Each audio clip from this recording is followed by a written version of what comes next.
जब सत्यभामा को हुआ रूप का घमंड, श्री कृष्ण भगवान द्वारिका में रानी सत्यभामा के साथ सिंहासन पर विराजमान थे। निकट ही गरुड़ और सुदर्शन चक्र भी बैठे हुए थे। तीनों के चेहरे पर दिव्य तेज झलक रहा था। बातों ही बातों में रानी सत्यभामा ने श्री कृष्ण से पूछा कि हे प्रभु, आपने त्रेता युग में राम के रूप में अवतार लिया था।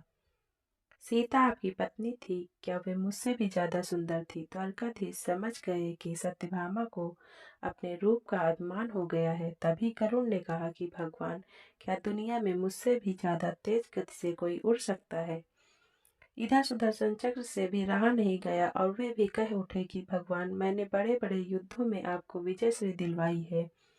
क्या संसार में मुझसे भी शक्तिशाली कोई है? भगवान मन ही मन मुस्कुरा रहे थे। वे जान रहे थे कि उनके इन तीनों भक्तों को अहंकार हो गया है और इनका अहंकार नष्ट करने का समय आ गया है। ऐसा सोचकर उन्होंने गरुड़ से कहा कि हे गरुड़, तुम हनुमान के पास जाओ और कहना कि भगवान राम माता सीता के साथ उनकी प्रतीक्षा कर रहे हैं। गरुड़ भगवान की आज्ञा लेकर हनुमान को लाने चले गए। इधर श्री कृष्ण ने सत्यभामा से कहा कि देवी, आप सीता के रूप में तैयार हो जाएं, और स्वयं द्वारकाधीश ने राम का रूप धारण कर लिया।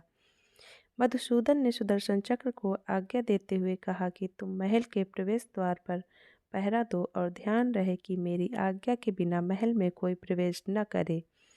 भगवान की आज्ञा पाकर चक्र महल के प्रवेश द्वार पर तैनात हो गए। गरुड़ ने हनुमान के पास पहुंचकर कहा कि हे वानर श्रेष्ठ, भगवान राम माता सीता के साथ द्वारका में आपसे मिलने के लिए प्रतीक्षा कर रहे हैं। आप मेरे साथ चले, मैं आपको अपनी पीठ पर बैठाकर शीघ्र ही वहां ले जाऊंगा। हनुमान ने विनयपूर्वक गरुड़ से कहा, आप चलिए, मैं आता हूँ। गरुड़ ने सोचा, पता नहीं यह बूढ़ा वानर कब पहुँचेगा। खैर, मैं भगवान के पास चलता हूँ। यह सोचकर गरुड़ शीघ्रता से द्वारका की ओर उड़े। पर यह क्या, महल में पहुंचकर गरुड़ देखते हैं कि हनुमान तो उनसे पहले ही महल में प्रभु के सामने बैठे हैं। गरुड़ का सिर लज्जा से झुक गया। तभी श्री राम ने हनुमान से कहा कि पवन पुत्र, तुम बिना आज्ञा के महल में कैसे प्रवेश कर गए? क्या तुम्हें किसी ने प्रवेश द्वार पर रोका नहीं?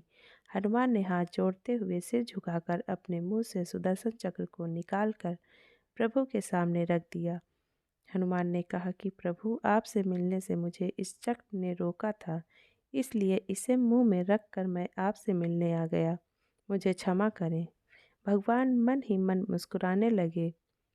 हनुमान ने हाथ जोड़ते हुए श्री राम से प्रश्न किया, हे प्रभु, आज आपने माता सीता के स्थान पर किस दासी को इतना सम्मान दे दिया कि वह आपके सिंहासन पर विराजमान है?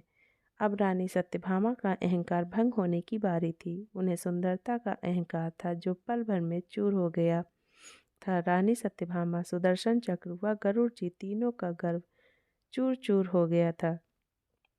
वे भगवान की लीला समझ रहे थे। तीनों की आंखों से आंसू बहने लगे और वे भगवान के चरणों में झुक गए। अद्भुत लीला है प्रभु की। अपने भक्तों के अहंकार को अपने भक्त द्वारा ही दूर किया उन्होंने। आपको ये कहानी पसंद आई हो तो लाइक करें, सब्सक्राइब करें। धन्यवाद।